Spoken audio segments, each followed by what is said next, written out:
anesthesia that have developed include regional anesthesia, which developed as local anesthetics were created.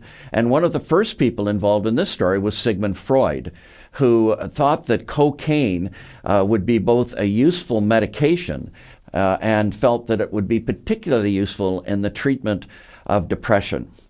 And unfortunately, Sigmund Freud had to withdraw this belief in a later period because one of his best friends, who was a very famous American surgeon, became addicted to cocaine and died from its use.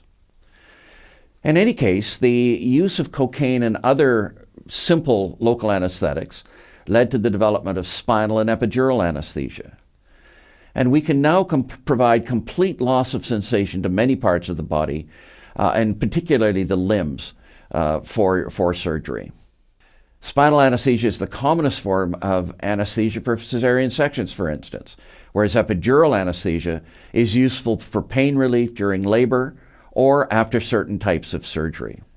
Spinal anesthesia is often used for surgery of the legs. With modern ultrasound equipment, it's now possible to pass a needle directly to a nerve without perforating the nerve or hitting blood vessels under direct vision using ultrasound. And this has revolutionized the use of regional anesthesia over the last 5 to 10 years. Anesthesia is an extremely safe medical specialty. It's one of the safest interventions in modern medicine. My practice started in 1980. At that time, people used to die on the operating room table. In 2014, it's extraordinarily rare for this to happen.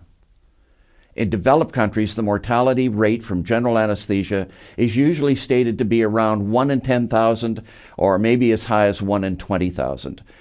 The rate is much lower, however, in young, healthy individuals. Also in developed countries, the rate of permanent neurologic damage from spinal or epidural anesthesia is less than 1 in 100,000. So in a career, most anesthesiologists will never see this happen. So our lecture series is going to be laid out like this. An introductory lecture, which you're hearing now, a lecture on physiologic aspects of anesthesia, drugs used in anesthesia, and anesthetic systems.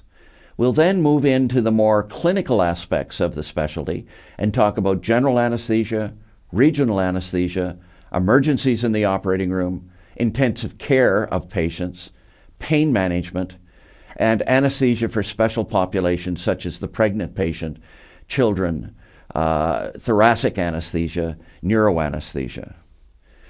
And then at the very end, we'll summarize everything and we'll have a short discussion about anesthesia and its use in other medical disciplines and the future of anesthesia and some of the opportunities for young anesthesiologists opening into the future.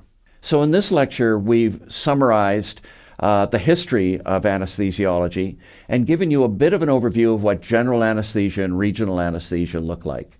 We're going to go into a great more detail in the subsequent lectures, and I hope you join us for those.